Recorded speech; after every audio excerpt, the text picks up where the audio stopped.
Hello बच्चों, question states that a black body is at temperature 2880 Kelvin.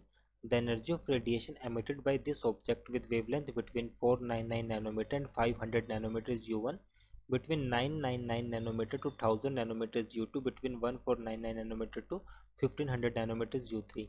The wind constant B is 2.88 into 10 raised to power 6 nanometer Kelvin. Then, so we have to find out which option is correct. U1 is 0, U3 0, U1 is greater than U2, U2 is greater than U1. तो हमारे पास first हम बात करते हैं यहाँ पे question के की कंसेप्ट फॉर दिस क्वेश्चन. तो यहाँ से हम देख सकते हैं कि जो एनर्जी डिस्ट्रीब्यूशन होगी वेवलेंथ की वो हमारे पास क्या होगी. अगर यहाँ पे देखें तो यहाँ पे हम एनर्जी डिस्ट्रीब्यूशन यूज़ करेंगे कंसेप्ट, एक साथ में हम यूज़ करेंगे यहाँ पे Wien's displacement law.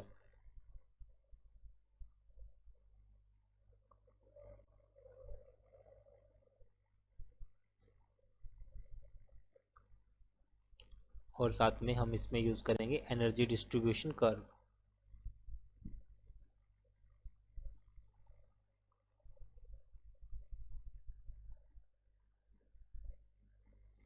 So question के सॉल्यूशन पर चलते हैं. तो यहाँ पर हम देख सकते हैं कि जो हम विंड डिस्प्लेसमेंट लॉ हम यहाँ पर यूज़ करते हैं that is lambda m of T equals to constant. ये हमारे पास है Wien's displacement law. According to Wien displacement law lambda m into T equals to constant. तो यहाँ से जो लैम्डा एम की वैल्यू होगी that is equal to constant by T. So constant हमारे पास क्या होगा अगर इसमें देखा जाए. So constant that is equals to 2.88 into जो बी की वैल्यू होती है constant into 10 raise to power 6 nanometre divide by T हमारे पास है 2880 केल्विन. तो यहाँ से जो लैम्डा एम की वैल्यू हमारे पास आएगी that will be equal to 1000 nanometre.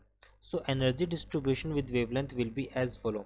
तो अगर हम इसको एनर्जी डिस्ट्रीब्यूशन की अगर हम बात करें, अगर हम एक एनर्जी डिस्ट्रीब्यूशन कर्व को ड्रॉ करें that is E lambda versus lambda. Lambda हमारे पास किस में है, नैनोमीटर में. So curve will be like this. अब हमें क्वेश्चन में गिवन है, एक तो हमें एनर्जी U1 गिवन है, सेकंड हमारे पास U2 है मैक्सिमम के लिए, और फिर हमारे पास है U3. सो U1 की रेंज हमारे पास कहाँ से लाई करती है 499 टू 500, और ये वैल्यू हमारे पास लाई करती है 999 टू 1000, और ये कर्व हमारे पास लाई करती है 1499 टू 1500. तो ये वैल्यू हमारे पास यहाँ पर क्या होगी U1, ये वैल्यू होगी हमारे पास U2, और ये वैल्यू होगी U3. तो यहाँ से क्लियर है कि जो U3 की वैल्यू है हमारे पास वो ग्रेटर देन है U1 से, और जो वैल्यू है हमारे पास U2 की वो U3 से भी ग्रेटर देन है. सो इन तीनों पॉइंट को देख के हम अपने आंसर को लिख सकते हैं कि जो राइट आंसर हमारे पास होगा that is U2 is greater than U1. U2 जो है हमारे पास वो ग्रेटर देन U1 के, hence option D is right. I hope you understood this explanation. Thank you.